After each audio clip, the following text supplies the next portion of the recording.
Minecraft hidden things only real fans know how to find it. Hello people, what's going on? Welcome back to another video here on Swerve Chunk. There are no games quite like Minecraft.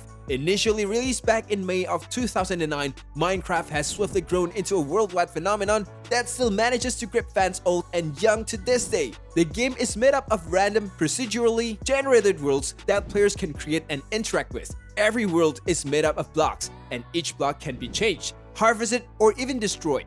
Players pay a one-time fee in order to own a copy of the game. And as the time goes on, the team behind Minecraft is constantly releasing more exciting additions to keep fans searching and fighting and building on. Some of these add-ons include whole new biomes like oceans or jungles, exciting new mobs like turtle or dolphins, or cats and parrots to befriend and follow you along. There are even new weapons, armors, and color blocks for building up a world that truly reflects your individual personality. Now, there are some secrets from the days of alpha testing of the game to present day which are secretive that only some people can find. And so in this video, we shall take a look at a few of those items. This will be a part 2 video, so let's begin without wasting any time. Emerald Ore. When Minecraft first began, there were only a few different ores for players to mine and collect. Coal was and still considered the most widespread and common to find. On the opposite end, diamond ore was once thought of as the rarest. It was almost a status symbol to have some diamonds in your world's inventory. However, nowadays the emerald ore is the rarest of them all. It is found very rarely in caves and only drops a single emerald when mined. You would have to spend a very long time in Minecraft to actually come across even one of these, let alone enough to build up a solid collection of emeralds for trade. Lucky you if you manage to collect a few emerald ores. Totem of Undying. The Totem of Undying is a mystical item that can only be found by seeking out one of the most incredibly rare woodland mansions that pops up randomly within a world. Venture inside and you will undoubtedly come across the Evoker, a gray-skinned villager. He is a powerful sorcerer who will attack you with many spells. If you can defeat the Evoker, he will drop the Totem of Undying. If something ends you while you have it equipped in your offhand slot, you will pop right back to life. This makes the item highly sought after, even for all the hoops you have to jump to find one.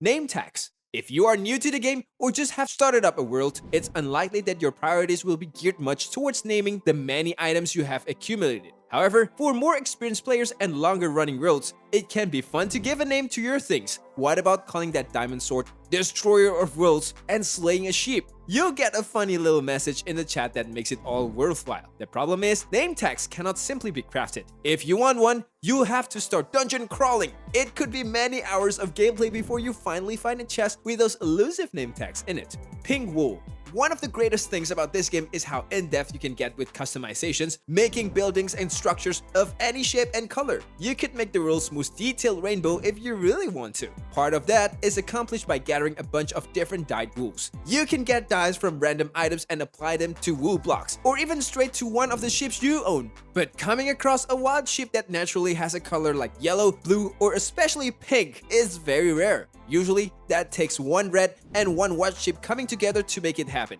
So traveling long enough to find and shear a natural pink sheep is quite the achievement. Blaze Rods.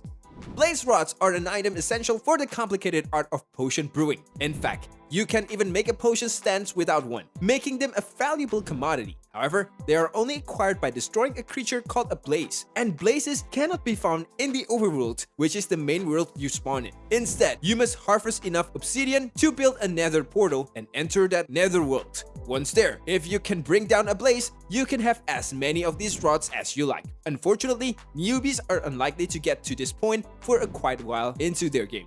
Slime Balls. Slime balls are one of those items that aren't strictly necessary in day-to-day gameplay, but one that opens up a whole new world of possibilities if acquired. To get slime balls, you have to venture far and wide to find a swamp biome where bouncy, cuboid creatures called slimes may appear. Attack a slime, and they will break into smaller versions of themselves, making it easy to get overrun if you're not prepared. Finally, slaying a slime will net you some slime balls, which can be used to make sticky pistons. These pistons are part of advanced mechanisms made by players to control their worlds, so these slime balls are always sought after. That was all we could manage for today's video. Stay tuned for part 2 of the video with more interesting things only real fans know how to find. Thank you for watching.